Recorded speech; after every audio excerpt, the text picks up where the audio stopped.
Samantala, pagliban ni PBBM sa pagsalubong sa repatriated OFWs, ipinaliwanag ng Malacanang. Alamin natin ang detalye mula kay Partner Creslin Cataro.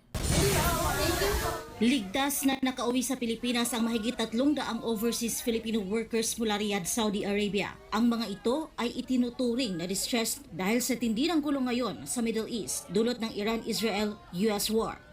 Sakay ang mga OFW ng chartered flight ng Philippine Airlines na lumapag sa NAIA Terminal 1 nitong linggo Marso 15. Pagkababa pa lang ng eroplano, agad silang inasikaso ng mga kinatawan mula sa Department of Migrant Workers at OWA. Kasama rin sa sumalubong ang mga opisyal mula sa Department of Health at DSWD. Binigyan ang mga balikbayan ng iba't ibang tulong gaya ng pagkain, libreng transportasyon at tulong pinansyal. Ayon sa DMW, ito na ang ikalawang special flight ng gobyerno para mapabilis ang pagliligtas sa mga Pilipinong naiipit sa gulo sa gitnang silangan. Sa kabila nito, marami ang nagtatanong kung bakit hindi personal na pumupunta ang Pangulo sa airport para sumalubong.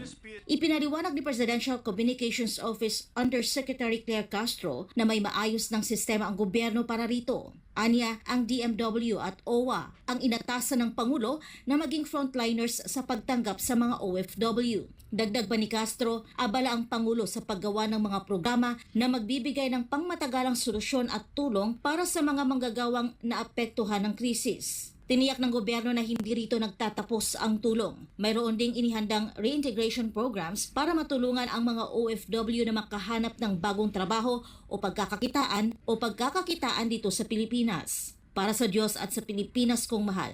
Ito si Creslin Catarong, SMNI News. Sunshine.